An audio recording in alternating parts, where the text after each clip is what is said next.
So yesterday we talked about the Diels Alder reaction, and we said you always have to have an S-cis diene as your starting diene, so your double bonds need to be pointed in the same direction. And when you're looking at your dienophile, it's normally electron withdrawing, so you have substituents coming off of it. In the first example, we had nitrile groups, and because they were on the same side of the diene, they have to be on the same side of your final product, right? So that explains a lot. If we look at the next example, they were on opposite sides, so in your final product, you get two products, and you can see it's a mixture of enantiomers in this case. And then we looked at more complicated ones where what if we had substituents coming off of our diene, and we said if you have one pointed in, it essentially is going to be pointed up in your final product, and if you have one pointed out, like that methyl group, it'll be pointed down and away in your final product. So that's another way of viewing it.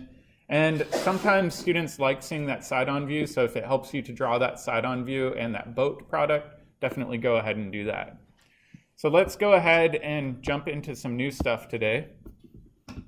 We could be expected to draw transition states on Fraser exam. If a transition states helps you draw it, I normally don't push transition states heavily because some people don't need that. They just can predict what the product will be. So I'll leave it open to you guys.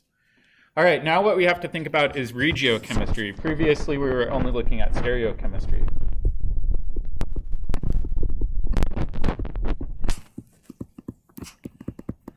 All right, and I set this to record, right? Yep, I'm recording. Just want to make sure. All right, so regiochemistry for our Diels Alder reaction. A lot of you have already been asking me about this because it shows up on sapling. But let's take a look at this diene where I have a methoxy group here. And we know that oxygen has two lone pairs. And we're going to react it with this dienophile. That's an aldehyde, right? Oh, sorry, it should be an aldehyde. There we go. And in order to do this reaction, we basically need to determine whether or not this component should be right side up or upside down, right? So will the aldehyde be in the top half of the molecule or the bottom half of the molecule? And in order to do this, you need to draw some resonance structures. So what I want you guys to do first is to draw all of the resonance structures that you think are possible for both of your diene and your dienophile. So I'll give you guys a minute to do that, but try to come up with all of the resonance structures that you can, with the exclusion of ones that have both carbon positive and carbon negative. All right, a few thumbs. Any more people got it? All right, let's maybe double check. So I'm just going to zoom in on the left-hand one, our diene, right? If we think about resonance structures, it's a pretty good idea to start at pi bonds or lone pairs, right? Because those can delocalize. So I'm going to start with the lone pair on oxygen. I'm going to kick that down, right? If I kick that lone pair down and form a new pi bond between the carbon and oxygen, I would violate the octet rule. So what would I have to do to alleviate that? Break a pi bond, right? So actually, I'm going to move it to this side. I can break this pi bond and dump electrons onto that terminal carbon. Make sense? Oops. So we should have a double bond here. Our methyl group is still hanging off. This oxygen now has a positive charge. This terminal carbon has a negative charge, and this pi bond's down there. Are there any other resonance structures? None that I really see. So I'd say this is a pretty good list of resonance structures for our diene. Yep. So if you try to move this double bond down here, what you would end up with is a carbon that has a positive charge and a carbon that has a negative charge in your resonance structure. If you remember back to first term, those are so minimal, I said don't ever draw those. They get confusing. Wait, no, I was talking about the top structure on the bottom double bond. Yep. Same thing too? Yeah, you can't move that lower double bond without having a carbon with both positive and negative character in your molecule. Okay. So that one's essentially localized as far as we're concerned. All right, the next one, we can move this one up here, right? So we can go ahead and we can say, all right, if we do that, now this oxygen has 3 lone pairs That gives it a formal negative charge. The central carbon must be positive. All right, and then we can keep on moving this pi bond around. We can say, all right, if we delocalize this even further,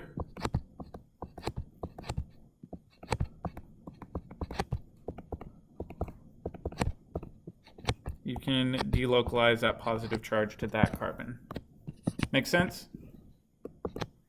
All right, so now what I want to do, we're going way back, is draw the hybrid form of each of these.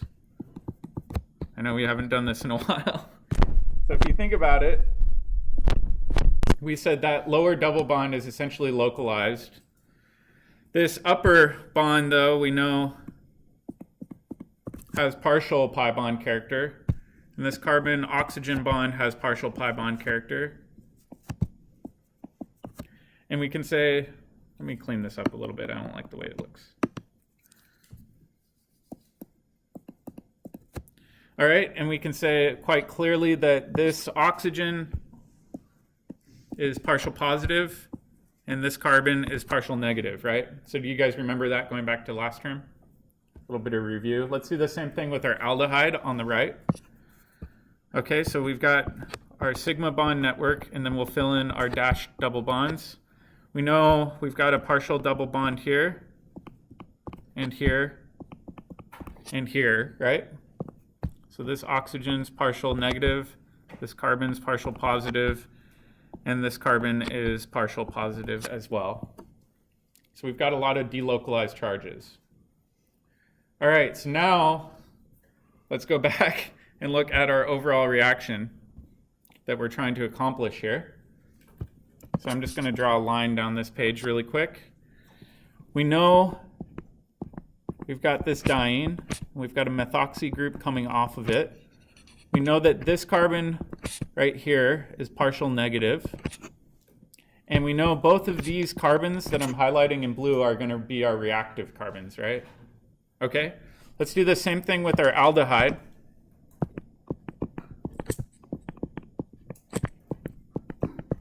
We know that these two blue carbons on our aldehyde are going to be the reactive carbons, but we know the lower one has a partial positive charge. Make sense so far?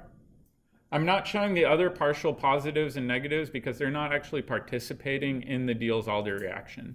Okay, so now if we think about this, we can say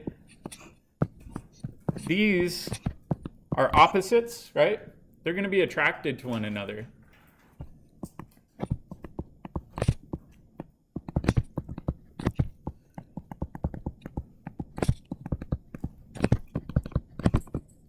So the partial positive is attracted to the partial negative.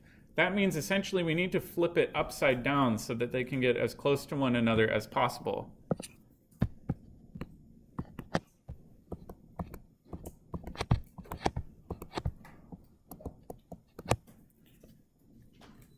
Okay, so the aldehyde must actually be on the bottom half in order to be in the correct conformation, because now when we do this, let me highlight these. This partial positive here is now going to be directly next to that partial negative. Does that make sense so far? So essentially what we're going to do is flip your diene, or sorry, flip your dienophile over.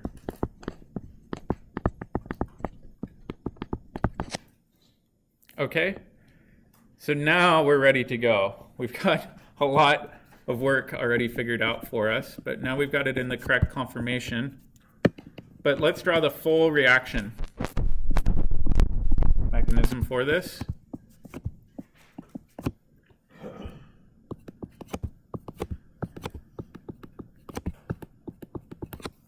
Okay, we know we need to pair up these two carbons because they're opposites, right? One's partial negative, one's partial positive. And then down here, we're going to pair up these.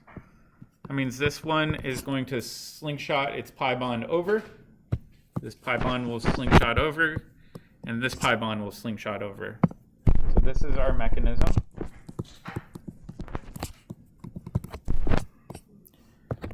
All right, we're going to form a new 6-membered ring. We're going to have a pi bond here. We're still going to have our methoxy group dangling off. We should have a methyl group coming off this position, right? And we should have an aldehyde coming off here.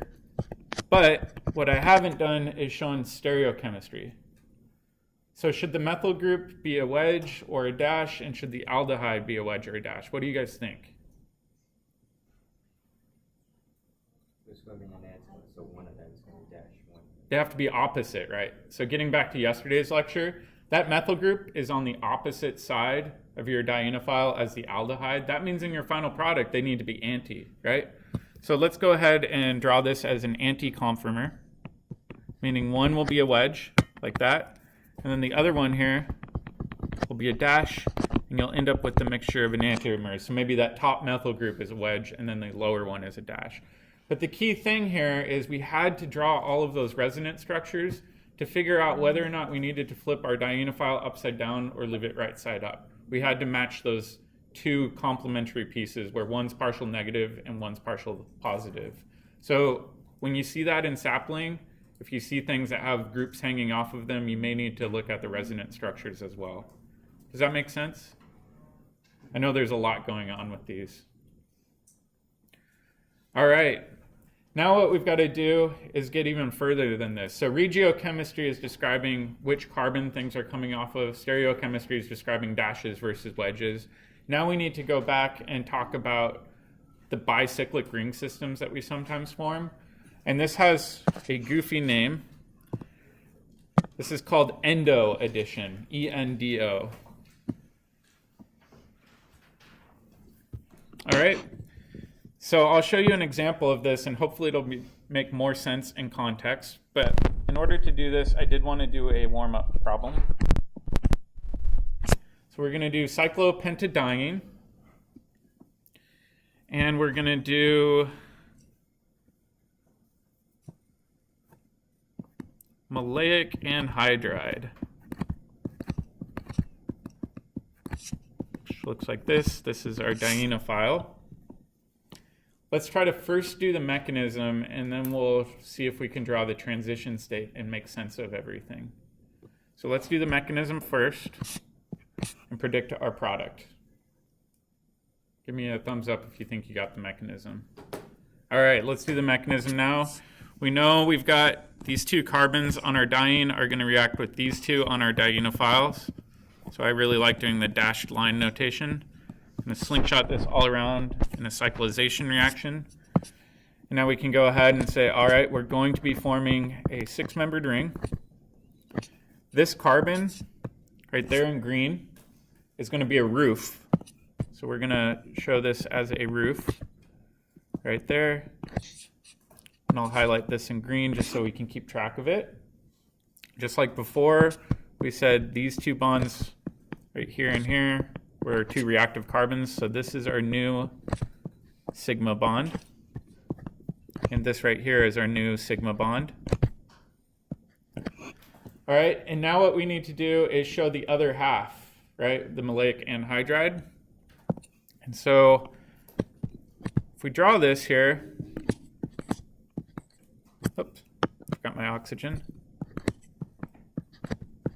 I'm going to just leave it as is. We've got a stereocenter right here and here. So we form two stereocenters.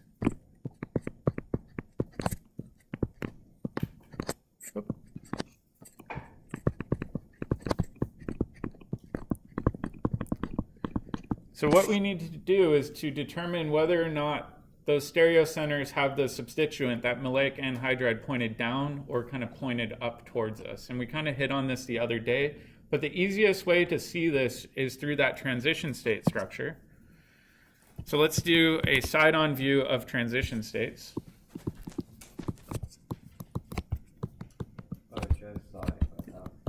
Yep. Why the wedges on the bridge head there? I just arbitrarily chose to make that a roof. You could imagine it pointed down, but let's take a look at the transition state right now. Okay, so the transition state, whoops.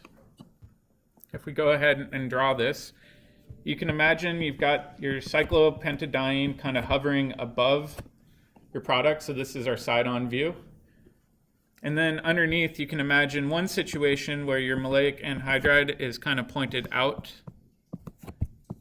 like this. I'm not showing any of the pi bonds right now. So this would be one transition state. So like I said before, I always imagine it like an alien ship docking over the thing it's trying to abduct. So it's your diene trying to abduct your dienophile. However, your dienophile oxygen, you see how it's pointed out and away? Let's do the opposite and then compare this.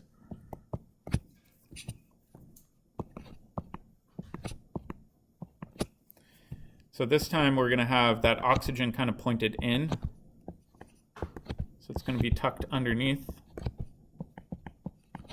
And now what we'll do is draw the bonds being made and broken as dash bonds. And I'm going to do this in red just so we can really highlight them. Okay, so we know this set of carbons on each of these is going to be reactive, right? That's our dienophile. And then we know these two carbons on our diene are going to be the reactive carbons. So we're going to kind of link these up like that. And then this one's going to go kind of behind like that. We're going to be doing the same thing on this side.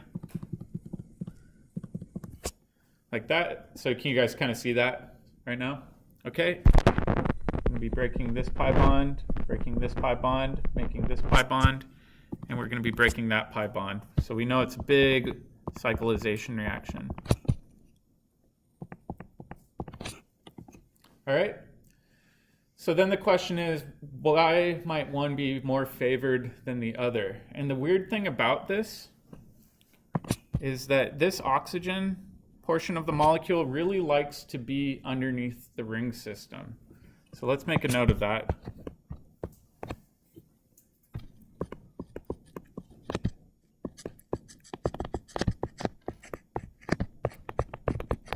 Your dienophile prefers to be tucked under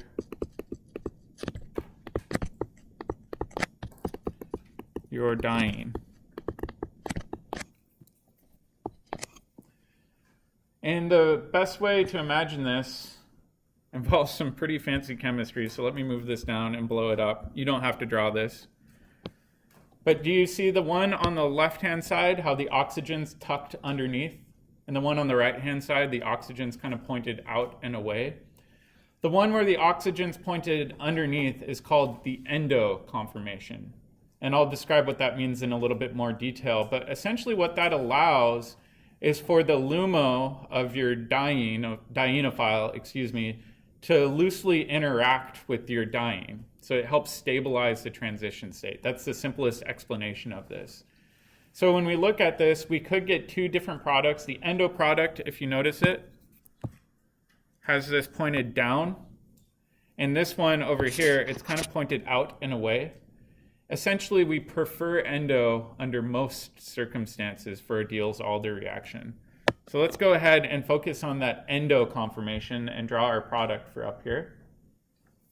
So this one, we'll just write not usually preferred.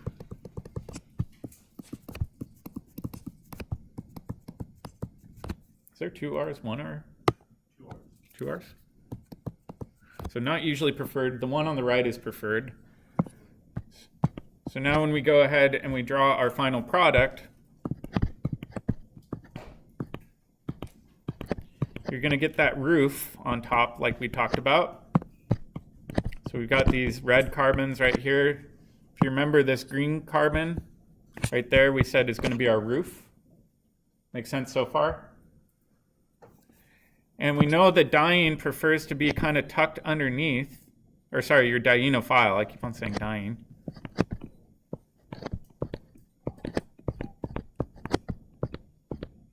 So I'm going to test all of your artistic abilities today.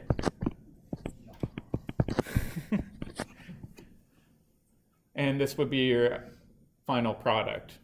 And I'll show you a trick for determining endo versus exo. So if we look at our dienophile,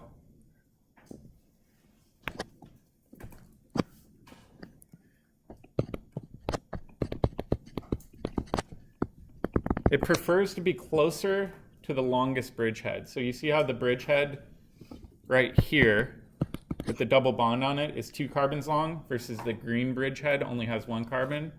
That dienophile prefers to be closer to the longer bridgehead.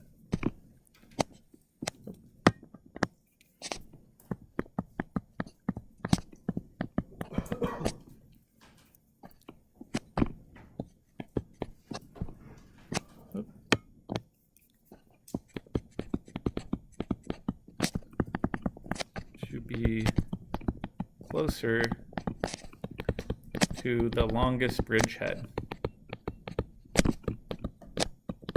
or longest bridge, I should say. Okay, so this bridge over here is longer than that 1 carbon bridge on top, meaning this is the endo conformation.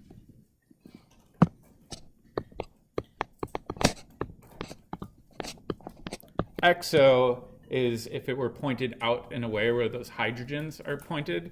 So for example, if you're talking about these hydrogens here and here, you would say those hydrogens are exo in the ring system. They're pointed out in a way. Endo just means you're closer to the longest bridgehead. Does that make sense? Do you think closer to the longest bridgehead? Like, I feel like in that scenario, you're having it further away. Yeah, so let's think about our bridgeheads. This is going way back to last term. I'm going to zoom in on this.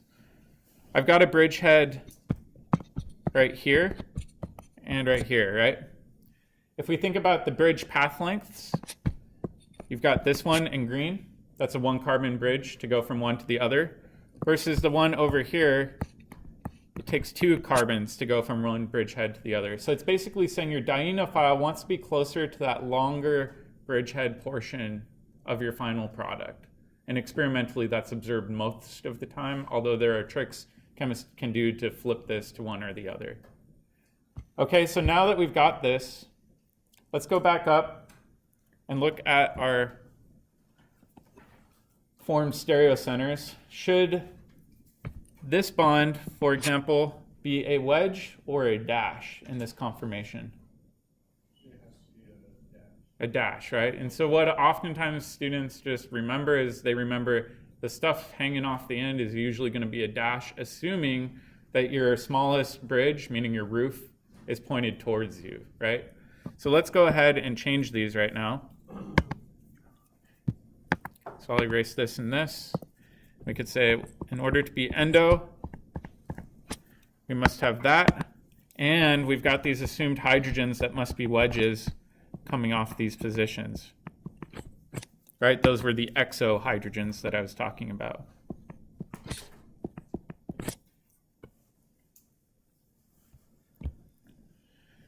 So as you can tell, these Diels Alder reactions get pretty dang tricky. You have to remember stereochemistry, which is pretty easy. You have to remember regiochemistry. That's where we had to draw out all of the resonance structures. And then you have to remember anytime you're forming a bicyclic ring system, that your dienophile wants to be oriented in the closest position to that longer bridgehead, or longer bridge. So there's 3 main things you have to pay attention to. Yep? So for the not usually preferred one? Yep. If we were to do that, it would be planar then? No, so let's actually draw the non-preferred one. Just super quick. So we'll quickly draw our ring system. In this situation, the hydrogens would be pointed down. Let me fix this a bit more. Sorry.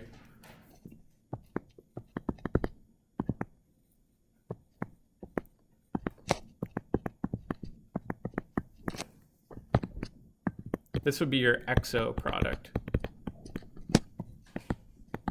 Right? You see how that dienophile is now pointed out in a way. It's no longer close to that 2 carbon bridge. So this would be your exo product. This is usually not favored.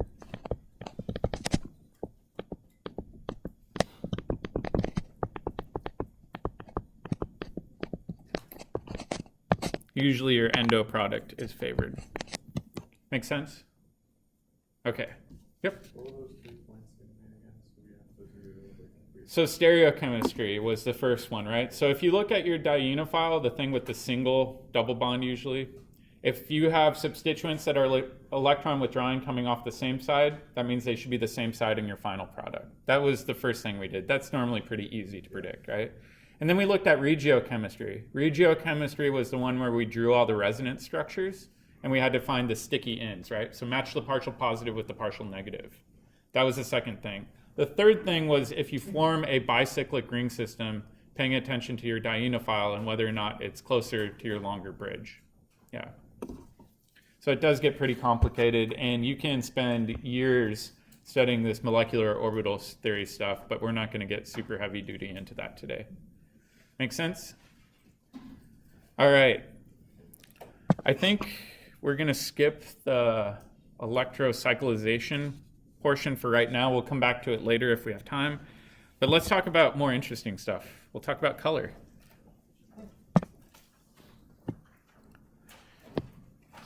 So it's pretty interesting when you talk to chemists, especially inorganic chemists, and you ask them, why did you choose to go into chemistry? Chances are a good half of them will respond, it's colorful and pretty. It's a really stupid response, but it's something you hear pretty regularly. Colorful compounds are a lot of fun to work with. So the question is, why are we getting all of these colored compounds? Does anybody have like a one-sentence explanation? Yes? What gives things color, normally? In organic compounds, at least. Yeah, so if we think about it, right, more conjugation means things typically get more redshifted. Do you remember me talking about that the other day? So typically more conjugation means more redshifted, which makes sense in this example, right? So you get more redshifted.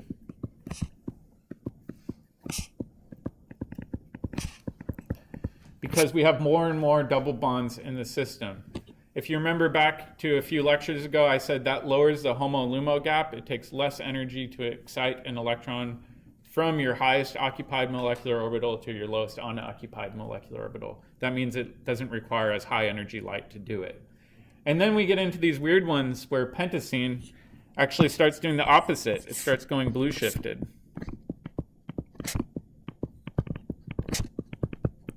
Pentacene is a really, really weird compound. In fact, it's very unstable. It's hard to isolate. As soon as you expose it to air or light, it will dimerize and react with itself.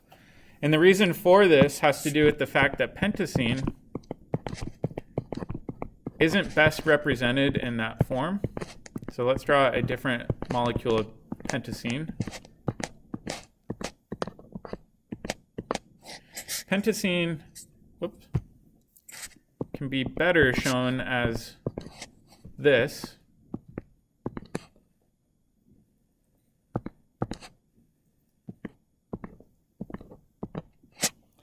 Where you have one aromatic group over here and one aromatic group over here.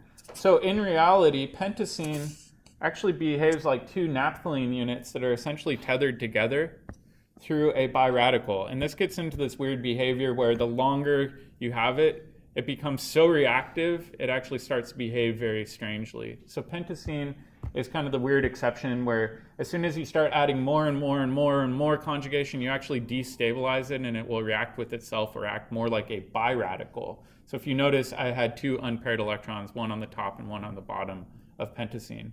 A lot of the commercial dyes that we use have a huge amount of conjugation, so like indigo, purple dyes. We've got vitamin A down here. We've got beta carotene down here, which you guys saw in lab. You can see more and more conjugation here is essentially making this get redshifted.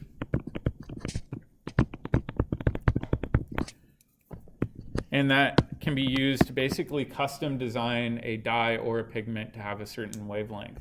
There's a lot of them that you probably see in your bio labs too. There's dyes that you use in gel shift assays and things like that, and those oftentimes are organic dyes with a huge amount of conjugation. All right, the kind of cool thing is people have studied this a fair amount in order to predict, all right, if I make this molecule, what color will it look like? And there's a whole set of rules called the Woodward Fraser rules for predicting lambda max, meaning what wavelength light is best absorbed. So if you look at this one, it basically says a conjugated diene, meaning you've got two double bonds, has a base value of 217 nanometers. And then for every additional double bond you tack onto that, you're adding on 30 nanometers for each double bond. So in this example, they added on 2, so they tacked on 60 nanometers. And that's pretty close to the observed lambda max of about 290. And then it says, all right, for each alkyl group you tag on to one of those conjugated dienes or one of the conjugated alkenes, you're going to add on 5 nanometers. And then it goes even further. That says if you've got exocyclic double bonds, you add 5. And then it says if you've got homoannular dienes where both double bonds are contained in one ring system, you add 39. So what I want you guys to do is to memorize this, and then I'm going to test you guys on this tomorrow to make sure that you can predict wavelengths. I'm just showing this to you guys because it's a tool that sometimes chemists use to actually predict what color their dyes should come out to be. To be perfectly honest, most people don't hassle with this. They're just advanced computer programs that will do this all for you. But it is kind of neat that people were able to deduce formulas for figuring out absorbances. All right, last little bit for color, because I think it's interesting, is the chemistry of vision. Is anybody here interested in optometry? I don't know if we have any pre-optometry people in this class. But the chemistry of vision really has to do with conjugated systems as well. So if you think about your eyes, right? Your eyes have rods and cones, and they essentially have these conjugated molecules in them that are your photoreceptors. And if you think about it, these photoreceptors can isomerize depending on what frequency of light they're hit with, right? They're basically custom tailored to absorb certain frequencies of light. So if you look at this molecule right here, you can use UV light or a specific frequency of light to isomerize one of the double bonds to a cis conformation all the way to a trans conformation. When it does that, this protein no longer feels this group right next to it, and it sends a signal to your brain saying you just saw this color. Essentially, our vision all works off of these photoreceptors in our eyes where you're isomerizing double bonds from cis to trans. And so it's kind of unique. The one comic I like showing people, if I can pull this up really quick, it's from the oatmeal. Have you guys ever seen this? So we've got 3 photoreceptors. The reality is there are a handful of human beings that actually have a 4th photoreceptor. If you listen to Radiolab at all, they actually have a whole podcast about that, about trying to track these people down. They're primarily women, but they can see all of these additional colors in the red region that most people can't. The mantis shrimp is a little bit crazier. So if you think about the mantis shrimp, it says our eyes can detect all of these colors, and we think we're pretty good because we have 3 photoreceptors. Dogs, on the other hand, only have 2. Like I said, we've got green, blue, and red, and because of that, we're able to look at orange and purple colors as well, so secondary colors. Butterflies are even crazier. They've got 5 types of color receptors, so they can see into the IR. That allows them to track flowers easier, or at least that's the theory. And then the mantis shrimp is this little shrimp down near Australia. It's pretty small, 6 to 12 inches, and it doesn't have 2, it doesn't have 3, it doesn't have 5. It has 16 different color receptors. So this thing is a monster in terms of vision. So instead of seeing just 3 colors, they see a thermonuclear bomb of light and beauty. And if you look at it, the mantis shrimp in and of itself is pretty when you look at it. But then when you get further along in the comic, it says they're really pretty. But if you look at them, they're actually super vicious. In fact, you can't have them in a home fish tank because they'll bust through the glass of your fish tank. So it talks about this. It says that they're an undersea nightmare. They can actually use their little claws to knock their prey into submission, and then they eat them after they're stunned. And they use the claws to basically kill anything around them. So they're pretty hard to work with here. But this comic is just a riot. So if you guys get a chance to dig through the oatmeal of 1, 2, 3 death, he's pretty funny and weird. Yeah, and it talks about how you can't keep them in the aquariums. The interesting thing is scientists have been fascinated by this, understanding their color receptors. What they found is it's not just about color, it's actually about sensing motion, right? So just slight changes in color basically imply that motion is occurring. So really their biggest predatory advantage is that ability to sense really, really small motions that most other species can't pick up. So just kind of a weird tidbit. Does that make sense? I just like showing that because it's fun. All right, so people often will stop and ask me, all right, do we need to know the color and vision stuff? Not really. I show it to you because it's interesting. It's related to biology. It's related to the pigment and dye industry, so it's interesting. For the quiz, what I want you guys to know is how you should prepare dyings, but really that's just review from chapter 8. I want you to remember electrophilic addition, so 1,2 versus 1,4 addition for thermodynamic and kinetic products. So kind of like that pod, predict whether or not you should run it hot and cold, which product will be your major and minor product. I want you to know the different types of pericyclic reactions. We've primarily been doing cycloaddition, where we're merging two molecules together. We didn't really get into electrocyclic or sigmatropic rearrangement reactions simply because we're running out of time. And then I want you to know all the nitty-gritty details about Diels Alder reactions. So like I said, know the stereochemistry, know the regiochemistry, and know the endo rule and what that means. If you are curious about the electrocyclization reaction, I've got this supplemental thing here. But the weird thing with this, we're not going to dig into this too much, but we talked about the HOMO level for these dienes, right? That's the highest occupied molecular orbital. If you've got this diene on the left-hand side here, and you treat it with heat, in order to form a new bond, both of these p orbitals highlighted in red will rotate together in order to have the proper phases of the p orbital aligned. And what I mean by that is you see how this p orbital right here is red phase and red phase? You want those to match up to form a new bond.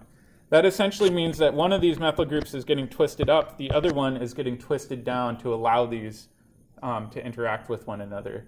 This is called a conrotatory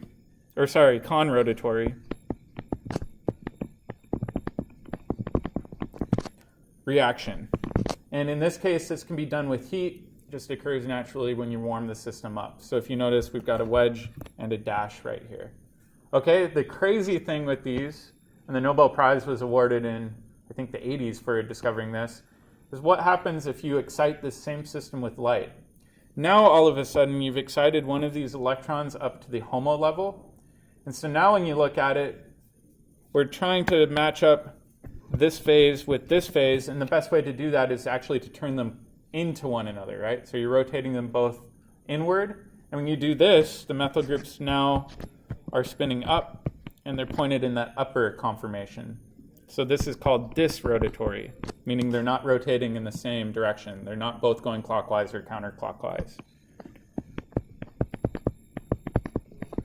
And when you do this, you notice how both methyl groups are wedges, as opposed to the previous example where we had one wedge and one dash.